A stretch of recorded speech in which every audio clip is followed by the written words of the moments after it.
It is my hope that by the end of this presentation, you'll be able to walk away with some very powerful tools to unlock your soul's potential. A little bit about myself before we get into the presentation. I've been a student of the Ascended Master's teaching since 1991. I was on staff at the Summit Lighthouse for 10 years, and previous to that I was in Edgar Casey's activity for a couple of years. Growing up, my father was a Rosicrucian, was also into the Edgar Casey teachings, so I always felt a connection with some of the esoteric schools. And you might be asking, why am I speaking on this topic today? I really feel that a lot of what the ancients knew about sound and vibration, music, the power of the spoken word, has kind of been lost today. And we live in a society where a lot of things are accepted that may not be values for us. For example, some of the music out there today, especially what some of the youth is involved with.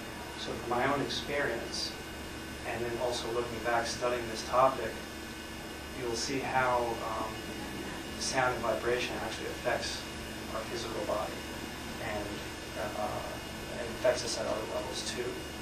So let us begin back. In the beginning was Brahman, with whom was the Word, and the Word is Brahman, the Vedas. In the beginning was the Word, and the Word was with God, and the Word was God, the Gospel of John. We find in the Mayan, Egyptian, Sumerian, Native American, Celts, Hebrews, Chinese, and other traditions as well, similar statements. And God said, "Let there be light," and there was light.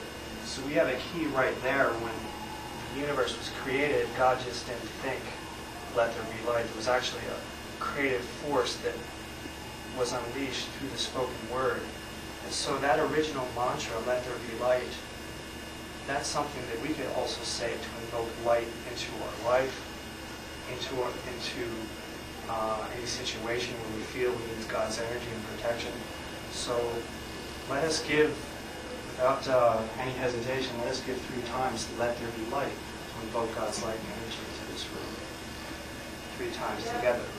Let there be light. Let there be light. Let there be light. Dr. Emoto, who's a Japanese. How many of you are familiar with Dr. Emoto's work with water crystals? Yeah, he's got some amazing photos of crystals where, you say love and gratitude into the water, and then you freeze the water and you take a picture of it. It has a certain crystalline pattern versus, well, that one's Satan there. Here's one where it's "You're cute," and then someone says "You fool." You can see that. You may not be able to see it that well, but you can see the crystalline pattern is completely destroyed. So he's starting to kind of scientifically prove that our words actually affect physical matter. Now, mantras are worded formulas that we can use to tune into the energy, vibration, frequency of God's presence, not only inside of us, but depending on the situation, there are various angels, masters, cosmic beings that we can invoke by using their mantras to bring their electronic presence and their light into our life. So many, if not all, the world's traditions have a tradition of spoken prayer. I grew up Catholic, and even there, you would repeat the prayer, the Our Father prayer. So there was some aspect still that is still in the church. So along with prayer and meditation, mantras offer a new dynamic. It's kind of a powerful triangle that we can use. Prayer is more like we're communing with God, we're talking with God. Meditation is almost, we're in the listening, receptive mode. And then mantra is more of a co-creative mode where we're bringing God's energy and His consciousness here into the matter spheres through our free will. So mantras add a powerful dynamic to our other spiritual practices, where we can get in this mode that we are co-creators with God. We are sons and daughters of God. Not only just asking, but actually working God's works and invoking His energy. So And not only for ourselves, but for the planet, because we're sending that light, that peace, that energy out to our brothers and sisters, our family, anywhere in the world.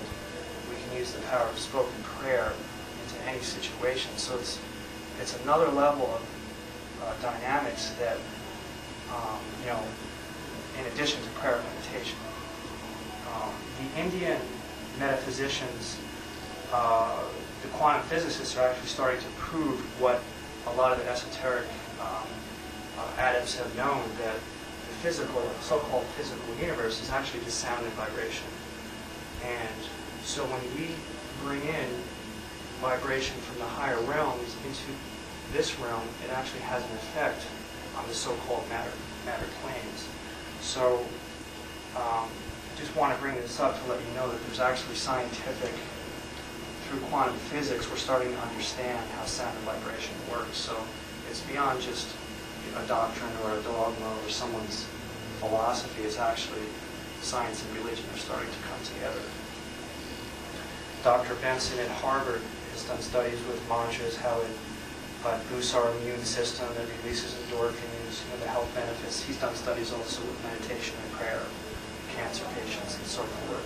So they're actually starting to show the medical benefits of doing mantras. So where does the power of the mantra come from? I'd like to show you this chart over here. This is called the chart of the I Am Presence, and basically this is the Holy Trinity in all the world's religions and ancient traditions. If you grew up Christian, you're probably familiar with the term Father, Son, Holy Spirit. Buddhism, it's Dharmakaya, Sambhogakaya, Manakaya, Brahma, Vishnu, Shiva, and Hinduism, even the Kabbalah, Jewish mystics have their terms, the Incas, the Egyptians, the Greeks. So it's a universal concept, and it's something that's inside of us. It's not like Jesus or Buddha only has this divine connection. It's something that we all have inside of us. So here we have the I Am that I am, which is the 7 major spheres of God's consciousness.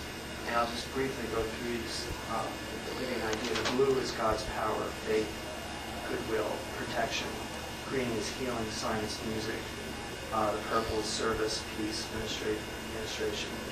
The violet has a transmutative quality, alchemy, forgiveness, mercy. The love is art and beauty. Love is the pink. The yellow is enlightenment, illumination, education. The white is purity, discipline, joy, among other attributes. So through the crystal river of life that we read about in the Bible, we have the crystal cord, which is our energy source that goes through the heart of our Christ self, or our Vishnu presence, or our higher mental body, and then down into our heart chakra, where we've got a threefold flame: love, wisdom, and power. It's like the four degrees. That's the symbol of the four degrees. So depending on which action, if we need healing or protection, we can call to our God presence, and also to any of the archangels or the masters who serve on these various rays to bring that specific energy. Here you see the lower figure surrounded by the violet flame, which is an Aquarian energy. It's the 7th ray aspect of the Holy Spirit.